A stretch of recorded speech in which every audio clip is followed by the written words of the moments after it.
What's up, guys? It's John, and it is time for another Q&A Sunday, the show where I answer your gun and gear questions submitted all over social media: Facebook, Instagram, Twitter, and of course YouTube. You can find me at Chaos311 Clarity on all of those. I suppose you guys are wondering who won the prize pack this week.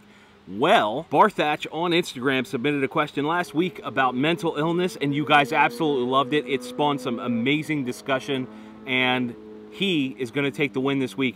Barthach, get me your information, and I will get your prize pack out very soon, brother. Guys, be sure to vote for your favorite question as you're watching the video in the comment section down below. Now, let's get to this week's questions, huh? How about it? First up, we've got a question from Mike Scheuer, something like that, on YouTube, and he wanted to know what method I use for long-term ammo storage.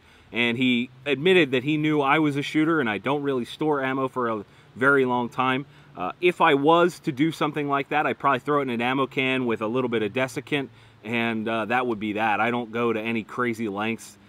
I don't think it's necessary. Ammo, as long as it's kept dry and not in an oven or something, you should be pretty good. It doesn't really go bad that easily. Our next question is from Gabe Hunt on Facebook, and he wanted to know why we don't see suppressors on revolvers.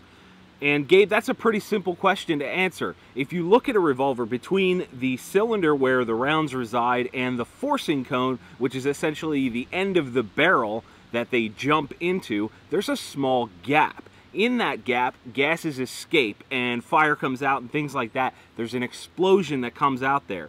Because of that, you get a huge amount of noise that comes out of there and kind of negates the purpose of a suppressor.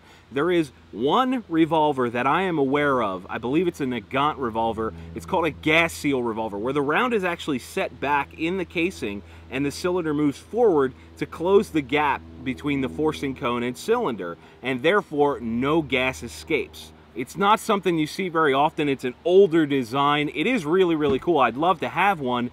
But that is exactly why you don't see it in more revolvers, that gap between the forcing cone and cylinder. Our next question is from Mike Smith on Facebook, and he wanted to know what I think of extended muzzle brakes for suppressors, i.e. the new Ares Armor one that's about 6 inches long, and things like the one for the SIG MPX, that you can essentially just slide a sleeve over and have a suppressor.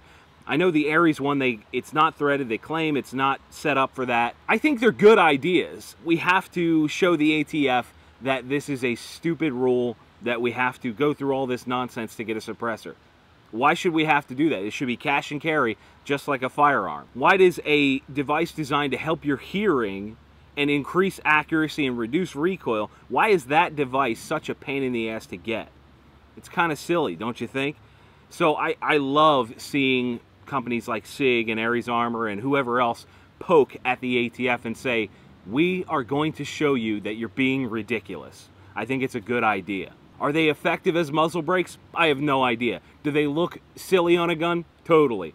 But are they a good idea? Yes, 100%. Our next question is from Tactical Texan on Instagram, and he wanted to know if a 9mm suppressor can handle 5.56 and 30 cal ammo. And I'll put it to you this way. No, first of all, no, they certainly cannot. And the reason is they are not built to withstand the pressures that a rifle round puts out. So the diameter is acceptable.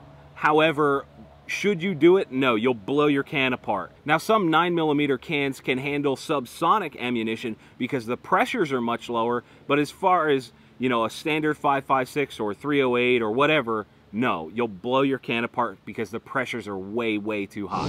And our last question this week is from 4Jimmy on Instagram. He's got 3 M's in there for some reason. He wanted to know if I would use R.I.P ammo, that R.I.P ammo, in my carry gun.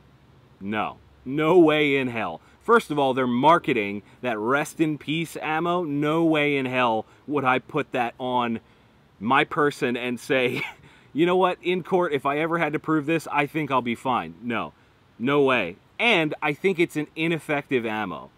I think that if I was going to use an ammunition similar to that, that breaks apart, I would use something from Lehigh Defense because I trust it. I don't think it's a gimmick.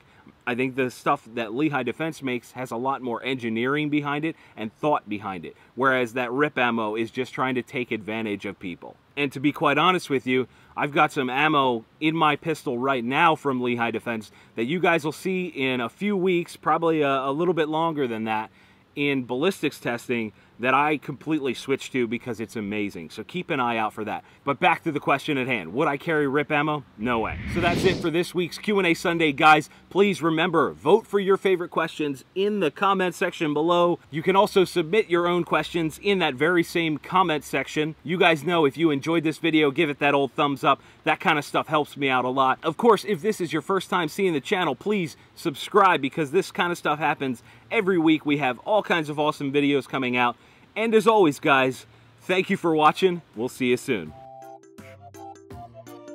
Remember, guys, you can support the channel more by going to patreon.com/I'mWithChaos.